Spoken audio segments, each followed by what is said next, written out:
Glória a Deus. Abra sua Bíblia comigo no livro de Juízes,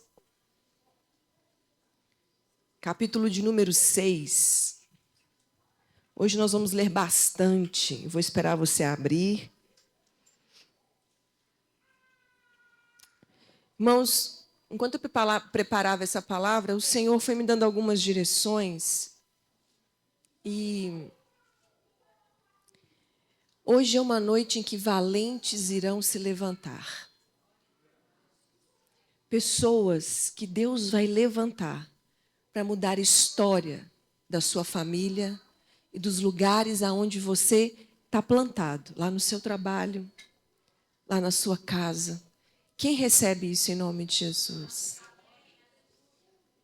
Glória a Deus.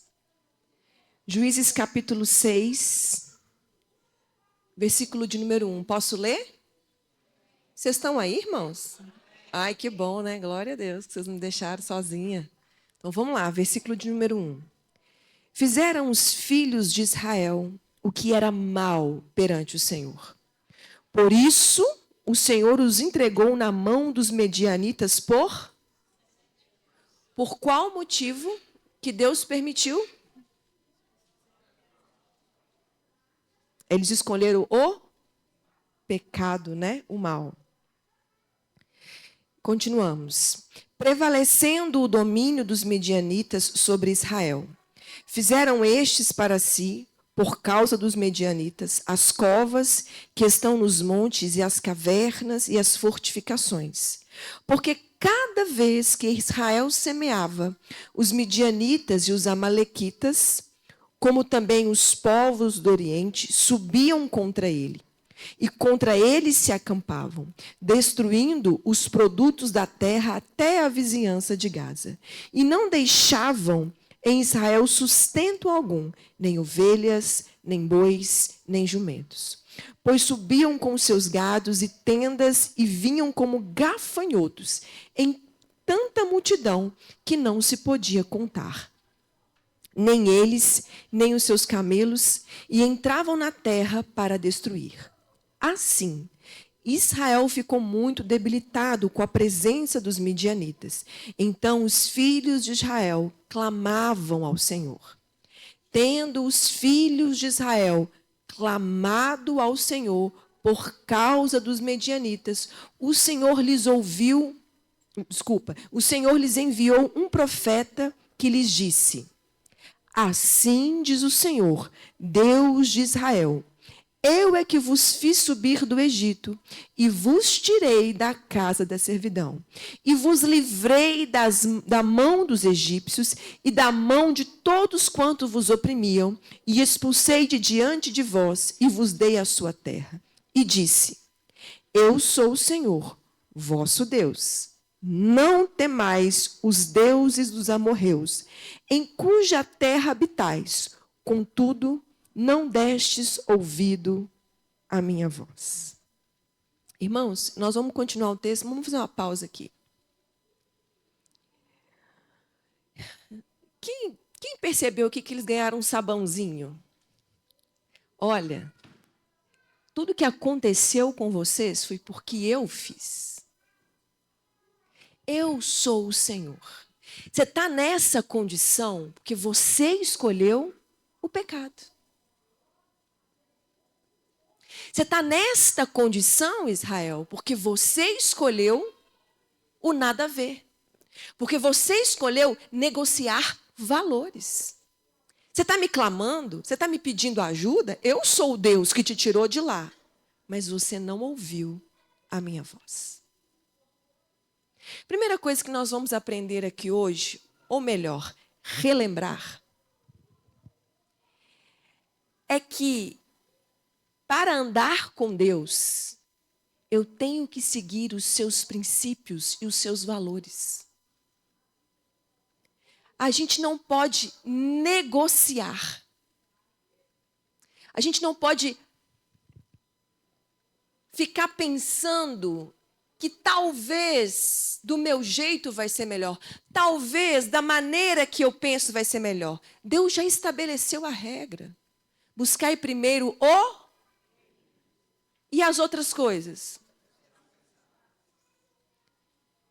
Aí o outro está lá, ó, sendo fiel ao Senhor, mas prosperando, que aí você fala, não, está roubando. Mas você não vê a semeadura, você não vê a entrega, a renúncia, os valores que ele preservou, enquanto muitas vezes, muitos de nós estão fazendo o que é mal perante os olhos do Senhor. Sabe o que é pior, irmãos? Porque a gente tem mania de escalar pecado, né? Categorizar pecado. Faz uma tabelinha, fala, esse pecado aqui, não, esse aqui não pode. Não, esse aqui, irmão, não existe isso. Não existe isso. Você acha que Deus não está te observando nos mínimos detalhes? Você acha que Deus não está te observando quando você abre mão de tudo para honrá-lo? Esses dias passados, eu estava conversando com uma amiga, e a gente estava falando sobre beber, não pode, no pecado, não é. Eu olhei para ela e falei, eu tenho uma coisa para te dizer. Ela falou o quê? Eu não quero. Ela olhou para mim, né? Ela me chama de Jojo. Né, Jojo? Eu falei, eu não quero. Sabe por quê, irmão? Eu penso muito em como eu gostaria de ser tratada. Eu quero ser exclusiva para o meu marido. Entendeu? Quem é a Mulher Maravilha? Não é não? Eu quero que ele tenha tempo para mim, como ele não tem para mais ninguém. Só que eu não quero ter esse relacionamento com Deus. Eu quero receber, mas eu não quero dar. Mas você não está errado, não. Talvez você tenha um relacionamento, né, que você vive bem com a sua esposa, mas assim, não é aquele carinho, mas vive bem. Está errado? Não está errado, mas seria melhor se fosse uma dedicação, certo? Que ele conseguisse entender as suas vontades, que ele guardasse a data do aniversário de casamento, que ele soubesse a cor preferida que você usa, que na hora que ele for fazer uma escolha, ele não pense só na vontade dele, mas ele pense na sua. Você sabe que lá em casa, isso foi um trabalho que nós desenvolvemos, que o pastor gosta de laranja, eu gosto de marrom. Então, né? Aí, quando eu ia comprar alguma coisa, eu lembro que a primeira vez que a gente foi colocar um azulejo, irmão, foi uma briga. Que o pastor queria o azulejo com galinha, com pintinho. Não, porque colorido aí tinha, né? E eu falei assim, não, eu quero branco. Não, mas branco é muito sem graça. Falei, não, eu quero branco. Com o tempo, eu comecei a valorizar e a pensar no que deixaria ele feliz. Porque quando eu ia de final de semana, na minha casa, quando eu era solteira, a gente priorizava a faxina. Quem faz isso aqui? No sábado. Aí você faz almoço? O pastor chegava do serviço, cadê o almoço? Eu falava, fiz um lanche. Ele falava, não, eu não lanche, eu como comida. Gente, isso foi uma briga. Eu não entendia, porque eu pensava assim, a prioridade é a faxina, porque sábado é dia de...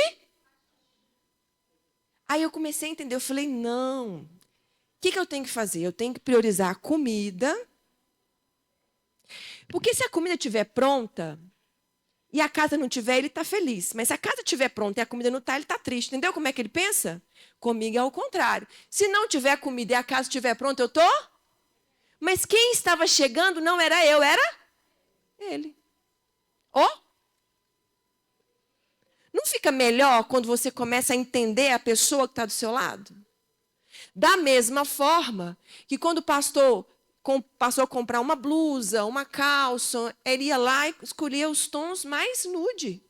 Falava assim, olha... E o dia que ele compra uma blusa de uma alça só para mim? Sabe, estava usando aquelas mangas assim, eu falei, eu não vou usar assim, não. Pecado, pastor, não é pecado, não, eu que não gosto. Eu. Tá, irmão, você pode usar sem ser feliz. Mas aí a gente foi aprendendo. E o relacionamento com Deus não é diferente. Você acha que não está anotado no caderninho dele? Quando você virou e falou assim, na minha casa não entra bebida. Não, mas não sou eu que vou beber, pastora. Mas é a sua... O seu filho está vendo, a sua família está vendo. Eu não estou dizendo para você que você não pode deixar. Eu estou dizendo para você que isso são cuidados que a gente tem com o nosso Deus de dizer, Senhor, o Senhor me deu essa casa. E eu sei que é uma maneira de te honrar. Quem está conseguindo me acompanhar, diz amém. Vocês estão me entendendo, irmãos? Porque a gente quer o cuidado de Deus, mas nós não queremos ter cuidado com as coisas de Deus. Veja bem, eles começaram a clamar porque eles estavam em que condição? Debilitados, de pecado, mas eles eram ali o quê? Sempre saqueados. Veja bem, Valdivino, todo mês você ganha seu salário, amém? Vai aumentar em nome de Jesus, recebe aí. Aí, chega lá o imposto e fala assim, não, do seu salário você me dá 80%. Como é que vai ser, Valdivino? Não dá para comprar nem um gás, né? Eles saqueavam tudo, não sobrava nada para eles comer. Eles trabalhavam, eles não eram preguiçosos. Eles eram esforçados. Eles tinham dedicação. Mas tinha alguém que toda hora ia lá e... Mas isso tinha um motivo. A palavra fala que isso aconteceu por 7 anos. Por quê? Por quê? Como que você está lidando com seus valores espirituais? Como que você lida com a colheita que Deus tem te dado? Você tem o cuidado de pegar o seu salário, receber e já fazer o pix do seu dízimo? Pastora mercenária, né? Não, irmão, isso é princípio. Quem anda comigo, quem trabalha comigo sabe, o salário cai, eu pego o celular, para eu não correr o risco de me esquecer, de gastar, porque conta para pagar tem. Tem ou não tem, igreja? Será que você tem um cuidado da sua compra do mês? Falar, essa aqui é da primícia. Isso é cuidado, irmãos. Isso é relacionamento. Da mesma forma que às vezes você cuida de um filho, da mesma forma que você cuida do seu marido, da sua esposa, da sua prima. Eu não sei como é a sua casa, o seu arredor, mas nós temos aqueles que nós cuidamos. A Estefânia sempre conta que ela gosta de comer carne moída sozinha. Porque geralmente a gente faz carne moída com abobrinha, carne moída com chuchu, carne moída com arroz, né? E que, como ela sempre teve cuidado com os filhos, quando não é ela que cozinha, eles separam a carne moída para ela comer sozinha. Sabe o que é isso? Cuidado. Cuidado. Como você tem cuidado dos seus valores espirituais? Eu não estou nem dizendo da casa do Senhor, eu nem cheguei nesse lugar. Eu estou falando cuidado do que o valor é o princípio que Deus te deu. Será que as pessoas ao seu redor conseguem olhar para você e falar: você é crente, né? Quem já passou por isso?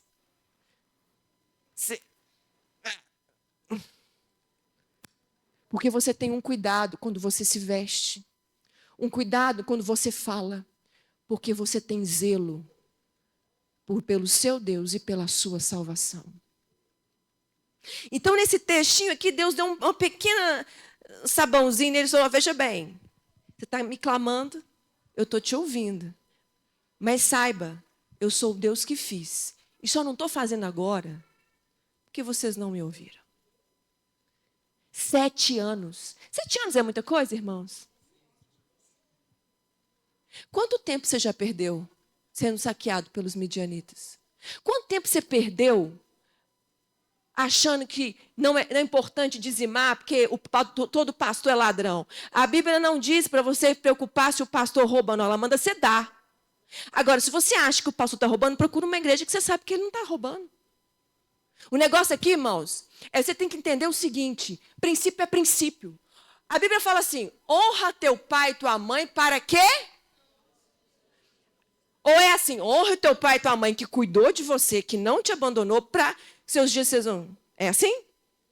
Honra teu pai e tua mãe que nunca fez nada de errado com você, que sempre cuidou de você. Aquele que não cuidou, não honrarás. Tem uma frase da TT que eu gosto muito. TT não teve o pai perto, né, Tê? E ela fala que se eu precisar cuidar dele na velhice, eu cuido, pastora. Sabe o que ela é? Esperta. Princípio. Inteligente. Porque um dia Jesus me curou. Ele fez falta? Fez. Eu chorei, machucou, fui humilhado, mas não tem problema, porque eu encontrei um Deus Pai, que me deu um pastor, que me deu um marido, que me deu uma família, e eu posso fazer diferente. Isso é evangelho. O evangelho é quando eu tenho a oportunidade de olhar e falar, cara, você fez muita falta. Olha, mas não tem problema não. Eu tenho um Deus Pai, que chama à existência aquilo que não existe. E mesmo eu não ter tido a sua referência, Ele me ensina a ser. Sabe, irmãos, um dos motivos que eu estou aqui nesse altar, porque eu tive uma líder. Penso numa mulher, Jesus, não vou nem colocar adjetivo. E eu lembro um dia que ela me humilhou tanto que eu subi, entrei no banheiro, assim, tinha um negócio para subir, eu entrei no banheiro e chorei. E eu falei assim, um dia eu vou ser pastora. E eu vou ser diferente. Irmãos, eu tenho muitos defeitos, mas eu nunca te maltratei, eu nunca te humilhei e nem vou fazer. Sabe por quê? Pastor é aquele que cuida.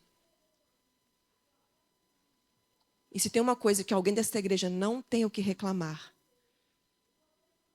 é dizer que não é cuidado. Só é cuidado quem não quer. É ou não é? Não estou falando que a gente não erra não, tá, irmãos? Todo dia eu dobro meu joelho e falo, Jesus, me ajuda, que a Eva está querendo ressuscitar. Me ajuda, Senhor. Mas eu fiz um compromisso.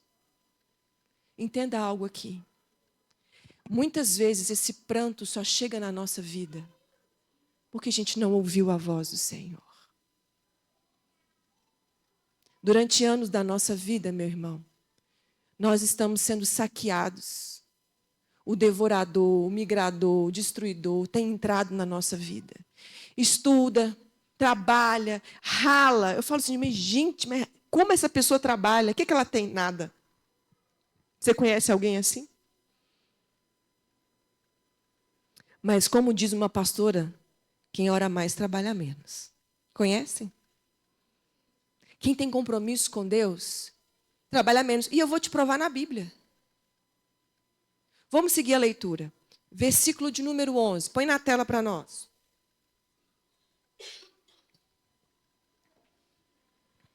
Irmãos, isso aqui é tremendo. Então veio o anjo do Senhor e se assentou debaixo do carvalho que está em Ofra, que pertencia a Joás, a Biesrita, e Gideão, seu filho, estava malhando o trigo no lagar, para o pôr a salvo dos medianitas. Então o anjo do Senhor lhe apareceu e disse, o Senhor é contigo, homem valente. Irmãos, veja bem, nós lemos no que o povo estava arrependido e voltando. Deus deu um sabãozinho, mas como Ele é paz e é Pai, Ele vem. E Ele escolhe alguém. Deus sempre vai escolher os improváveis. Quem aqui é improvável? Sou eu. Sabe por que Deus escolhe o improvável? Lá na frente, quando Ele separa os 300, Ele fala assim, é que se tiver muita gente, o povo de Israel vai achar que foi na força deles. Sabe por que Deus te escolheu? Porque você é improvável. E um dia eu estava assim pensando, muitas vezes eu falei, não, mas eu sou tão limitada, eu tenho esse problema, essa dificuldade, eu não sei fazer isso, eu não sei fazer aquilo, eu sou assim, eu sou assado. E um dia, diante de um desafio, eu dobrei meu joelho e falei, Jesus, eu não vou se o Senhor não for comigo, não. Porque eu tenho essa e essa e essa e essa limitação, porque eu não sei assim, eu preciso do Senhor. E aquele momento eu falei, graças a Deus pelas minhas limitações. Porque se eu fosse boa demais, eu não dobraria os meus joelhos, eu ia lá e resolveria. Mas como eu entendo que eu sou limitada, eu dobro os meus joelhos e quem vai à minha frente é o Senhor. Entenda, agradeça a Deus pelas tuas limitações. Agradeça a Deus no lugar que você nasceu. Não importa a dificuldade, se passou fome, se teve falta, se passou necessidade. Deus chama os improváveis e Deus fala: levanta-te. Só que Deus, irmãos, Ele é Deus. E eu quero te fazer uma pergunta, pode responder. Uma pessoa que passa 7 anos, como que eles passaram 7 anos? 7 anos sendo o quê? Roubado, sim ou não? 7 anos fugindo, porque ó, ele estava malhando trigo lá, e eu imagino que ele estava assim, ó. Porque ele estava fazendo escondido.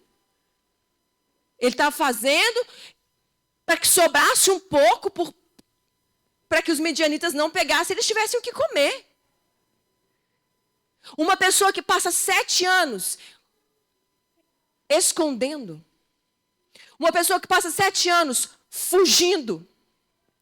7 anos desacreditado do seu potencial. Pega uma criança que apanhou na escola, que roubou a comida dele, que não teve valorização, que adulta ela se torna? Uma medrosa, muitas vezes, com dificuldade, com limitação. É ou não é? Por que você encoraja o seu filho? Para que ele cresça um homem, uma mulher de que maneira? Que se resolva, que tenha coragem, que faça. É ou não é? Tem uma coisa que eu trabalho lá em casa, eu não aceito nenhuma palavra sentenciosa. Que dá vontade de falar: ô menino, meu Deus do céu. Eu falo, neste momento, eu respiro fundo, né, irmãos? Às vezes eu grito. Nesse momento, você está desobedecendo. Você está sendo desobediente.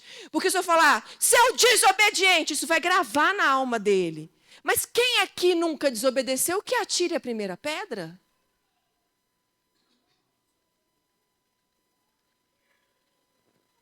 Irmãos, 7 anos desenvolvendo o medo. Eu não sei se eu tenho que comer amanhã. Eu não sei se eu vou morrer, vocês vão chegar aqui e vão abusar da gente. Irmãos. Você acha que eles eram amiguinhos que passavam lá, me dá sacolinha? Eles eram maus. 7 anos desenvolvendo a incredulidade. Você está rindo aí, pastora Marileia? Igreja pequena é assim, ó. Qualquer gafe a gente está vendo. Pegando a sacolinha? Não. Igual das mangas? Leva sua manga, querido. Não. 7 anos desenvolvendo a incredulidade, porque tem 7 anos que eu não vejo o Deus que tirou do Egito aparecer. Só que Deus, como Ele conhece, Ele começa a restaurar Gideão. Primeira restauração que vem, no versículo 11. Então veio o anjo do Senhor e assentou-se abaixo do orvalho.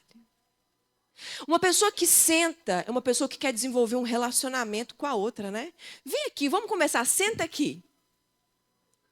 Quando você não quer, você recebe na porta e fala, não, obrigada. Mas quando você quer desenvolver o relacionamento, você fala, entra, senta aqui.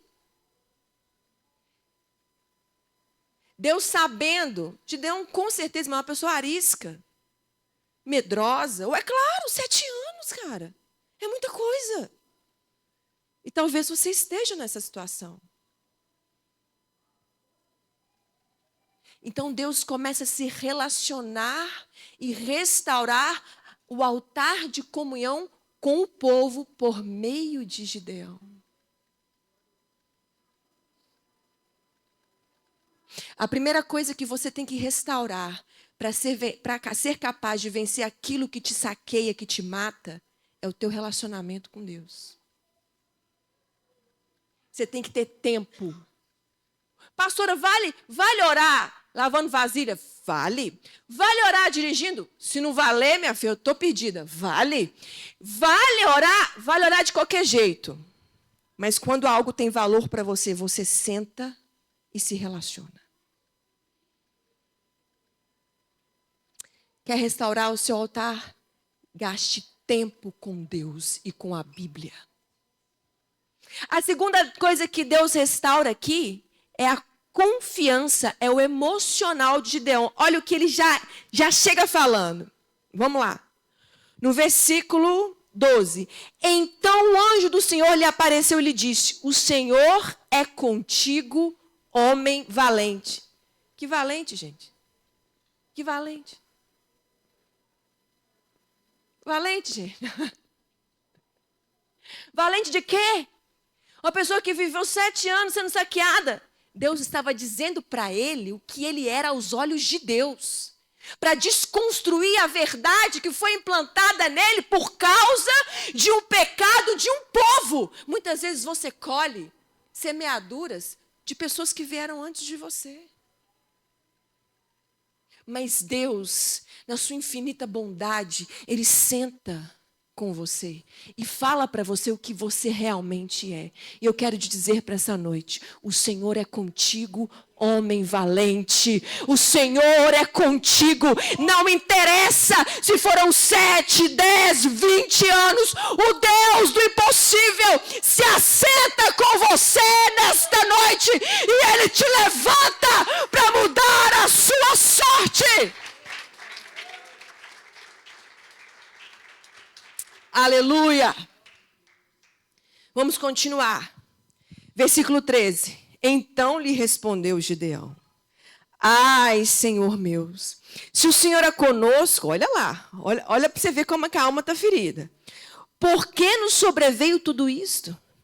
E que é feito de todas as suas maravilhas que nossos pais nos contaram, dizendo: não nos fez o Senhor subir do Egito? Porém agora o Senhor nos desamparou e nos entregou nas mãos dos medianitas. Então se virou o Senhor para ele e disse: vai nessa tua força e livra Israel das mãos dos midianitas. Porventura não te enviei eu? E ele lhe disse: ai, Senhor meu, como que livrarei a Israel? Olha a alma enferma. Eis que a minha família é a mais pobre em Manassés, e eu, o menor na casa do meu pai. Tornou-lhe o Senhor: já que eu estou contigo, ferirás os medianitas como se fossem um só homem. Ele respondeu: se agora achei mercê diante dos teus olhos, dá-me um sinal de que és tu, Senhor, que me falas.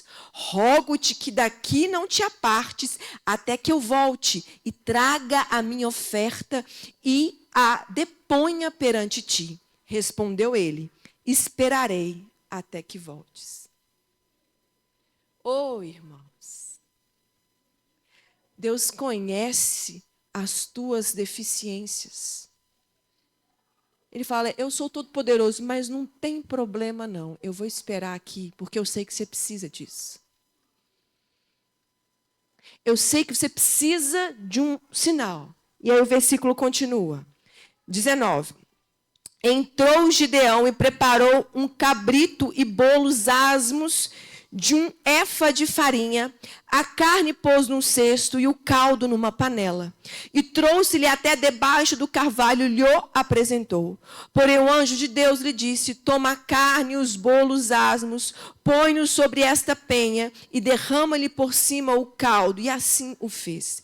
E estendeu o anjo do Senhor a ponta do cajado que trazia na mão e tocou a carne e os bolos asmos. Então subiu fogo da penha e consumiu a carne e os bolos. E o anjo do Senhor desapareceu de sua presença. Viu Gideão, que era o anjo do Senhor, e disse: ai de mim, Senhor Deus, pois vi o anjo do Senhor face a face. Porém o Senhor lhe disse: paz seja contigo, não temas, não morrerá. Então Gideão edificou ali um altar ao Senhor e lhe chamou de O Senhor é Paz.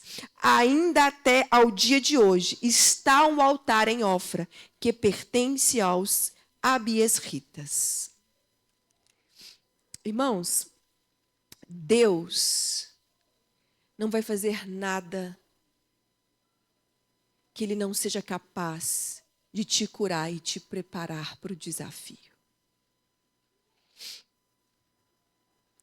Você já parou para pensar que às vezes você lê o texto e fala: gente, para que tanto sinal que Gideão pede? Mas não deu, gente, mas viu Jesus, viu Deus, o anjo do Senhor lá, meu Deus do céu.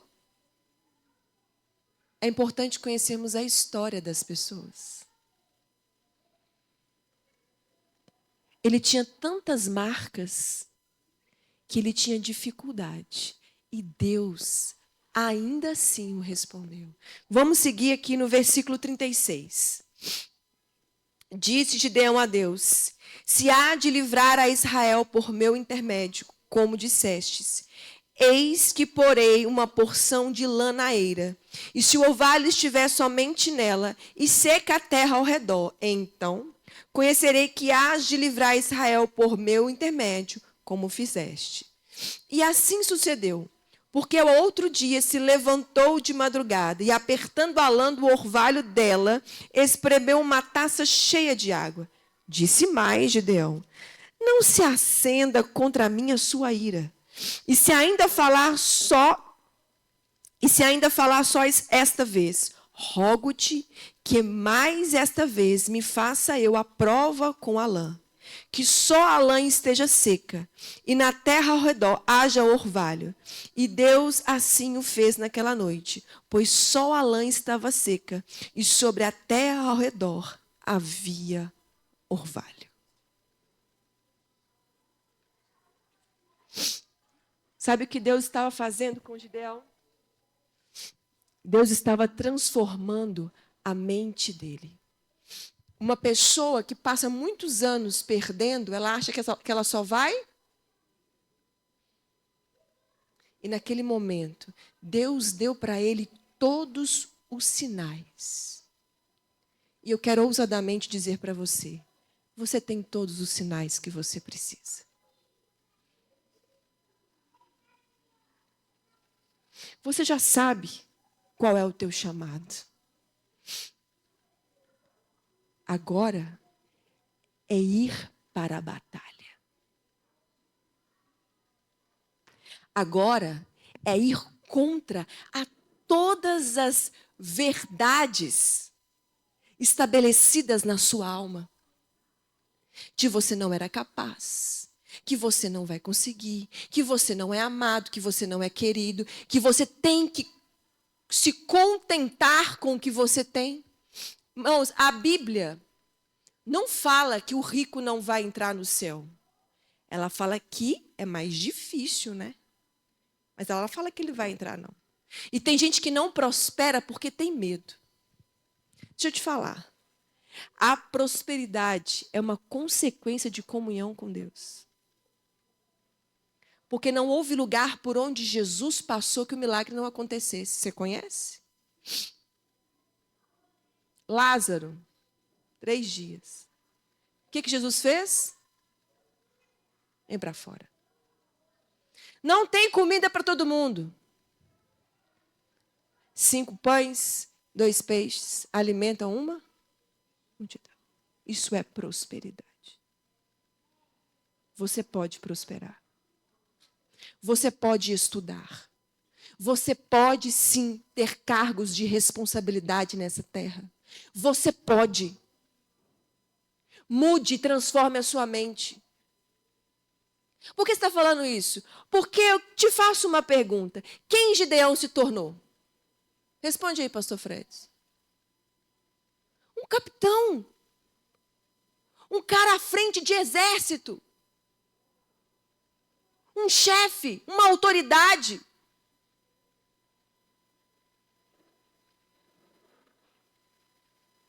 Por que nós não podemos chegar lá? Alguém sabe me responder? Não, porque não tem, essa resposta não tem. Você só não vai chegar lá se você não se vê lá.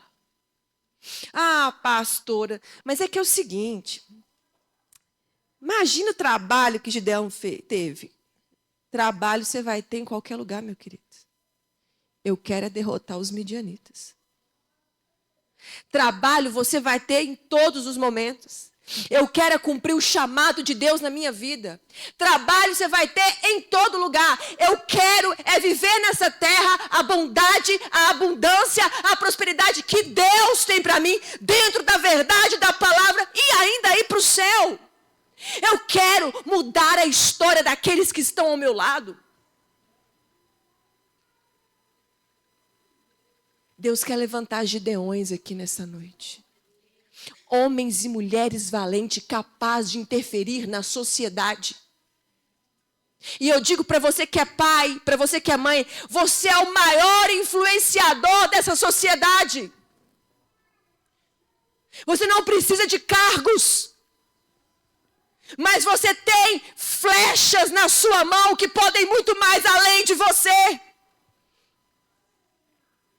O quanto nós estamos investindo nos nossos filhos, investindo para que eles se tornem homens e mulheres segundo o coração de Deus. E eu não posso só investir na palavra, eu tenho que investir na palavra em primeiro lugar e tenho que fazer ele entender como que essa terra funciona. Eu preciso ensinar para ele que vai ter medianitas ao longo da caminhada. Eu preciso ensinar para ele. E sabe o que vai acontecer com você na sua velhice? Repita comigo, eu vou estar tranquilo.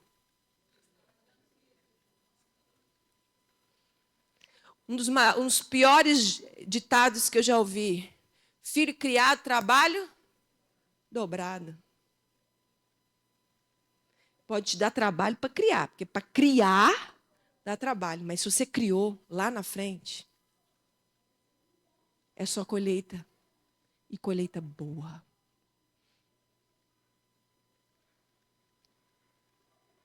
Eu quero dizer para você hoje que você não precisa se moldar à incredulidade, aos medos, às mentiras desta sociedade. Mas que Deus deseja usar a sua vida como Ele usou a Gideão. Vamos encerrar lendo o versículo de número 15. Capítulo 7, versículo 15. Tendo Gideão ouvido contar este sonho e o seu significado, adorou. E tornou ao arraial de Israel e disse: levantai-vos, porque o Senhor entregou o arraial dos medianitas nas vossas mãos. Versículo 16. Então repartiu os 300 homens em 3 companhias e lhes deu a cada um nas suas mãos trombetas, cântaros vazios com tochas. E disse-lhes: olhai para mim e fazei como eu fizer. Chegando eu às imediações do arraial, como fizer eu, assim fareis. Quando eu tocar a trombeta, e todos os que comigo estiverem, então, vós também tocareis a vossa ao redor de todo o arraial, e direis, pelo Senhor e por Gideão. Chegou, pois, Gideão e os 100 homens que com ele iam às imediações do arraial, ao princípio da vigília média, havendo-se pouco tempo antes trocado as guardas, e tocaram as trombetas, e quebraram os cântaros que traziam nas mãos.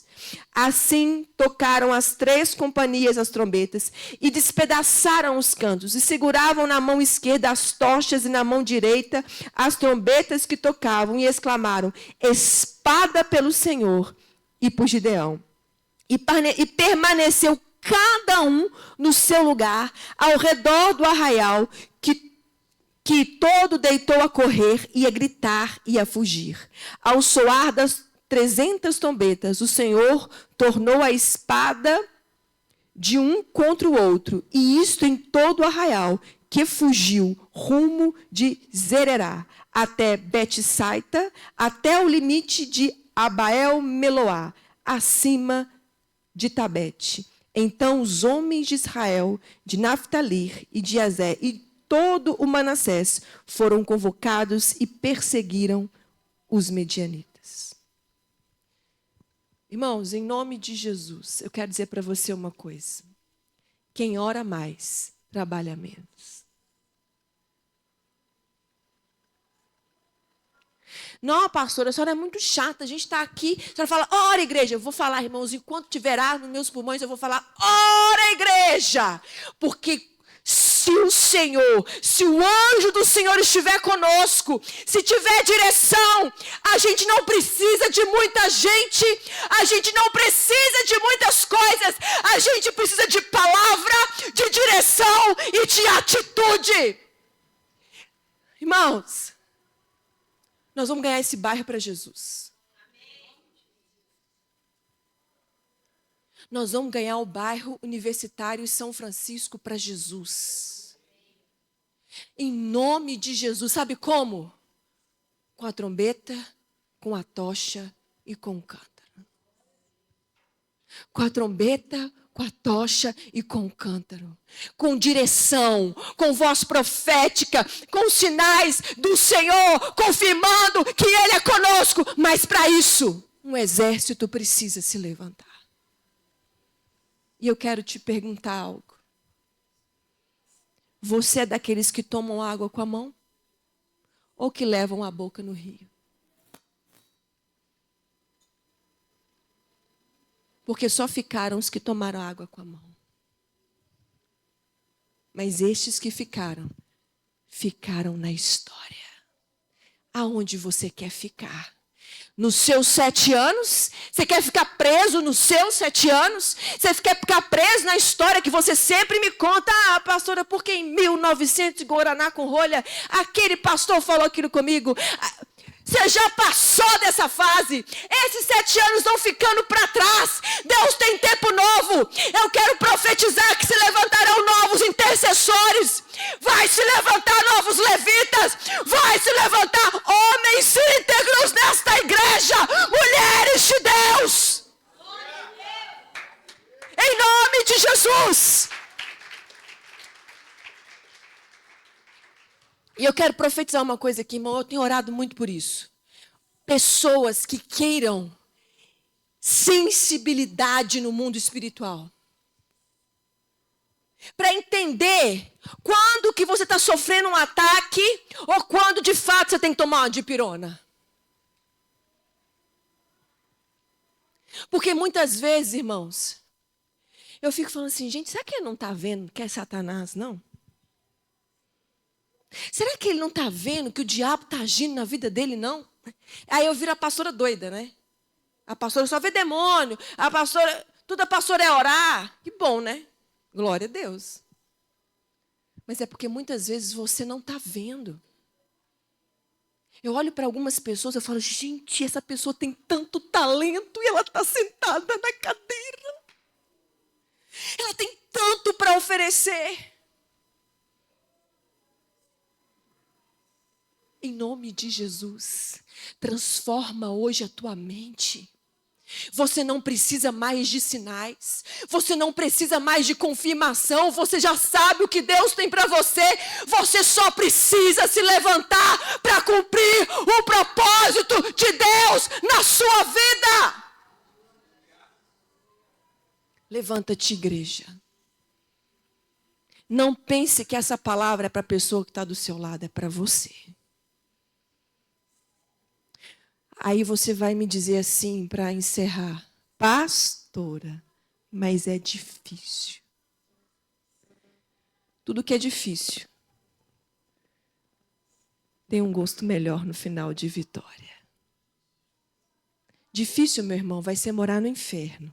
Mas eu não vou poder contar essa experiência para vocês. Felizmente. Difícil é viver nesse mundo escravo de Satanás, achando que está fazendo bonito. Eu não sei como é que esse povo vive sem Jesus, não, você sabe? Que se levante aqui, homens e mulheres com visão espiritual aberta. Homens e mulheres que são capazes de estar lá, debaixo do carvalho, lá e ver o anjo do Senhor aparecer. Que se levante uma nova geração capaz de ver ao Senhor e aceitar os desafios. Eu quero profetizar que os teus olhos espirituais sejam abertos.